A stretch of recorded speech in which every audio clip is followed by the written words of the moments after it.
ঘড়িতে প্রায় 11টা। আমরা পৌঁছে গেলাম লোধ ওয়াটারফলসে। এখানকার প্রবেশ মূল্য গাড়ির জন্য 50 টাকা আর মাথা পিছু 15 টাকা। ভেতরে প্রবেশ করতেই বন দপ্তরের কর্মীরা নাম ঠিকানা লিপিবদ্ধ করে টিকিট চেক করে নিল। এই লোধ ওয়াটারফলস ভারতের সর্বোচ্চ 21তম জলপ্রপাত, যা ঝাড়খণ্ডের পালামেউ বাঘ্র প্রকল্পের বনেভুরা নদীতে অবস্থিত। এর উচ্চতা প্রায় 143 মিটার। আমরা ঠিক করলাম এখানে বাবু বীরের মতো যাবে আর বাবুকে আমরা পেছনে পেছনে অনুসরণ করব। কিন্তু 100 সিঁড়ি ভাঙতেই দেখলাম বাবু আস্তে আস্তে পিছিয়ে পড়ছে। সামনে কিছুটা এগোতেই ডান দিকে একটা ভিউ পয়েন্ট দেখতে পেলাম। মুঠোবন্দি করা হলো দূরের ওই জলপ্রপাত থেকে। সামনে 50টা সিঁড়ি ভাঙার পর আমাদের পথ প্রদর্শক বাবু একদম বসে পড়েছে।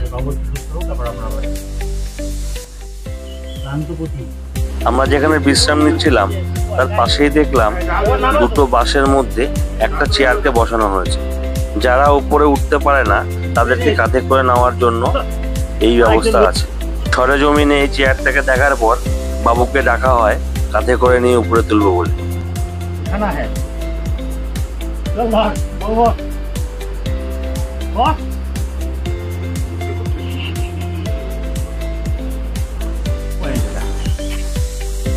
সামনে চলতে চলতে যখন হাঁপিয়ে পড়ছিলাম তখন বাবু শরণাপন্ন হলাম এবং বাবুকে দেখে উদ্বুদ্ধ হয়ে আবার সামনের দিকে এগোতে থাকলাম।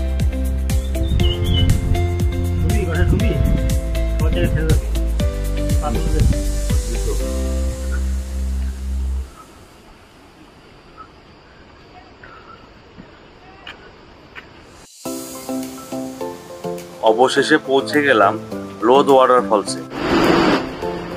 আমরা এসেছি গরমকালে। ঝর্ণার যৌবন এখন নেই বললেই চলে। তাতেই ঝর্ণার যা গর্জন যথেষ্ট। সেপ্টেম্বরে রূপ হয় আরো ভয়ঙ্কর।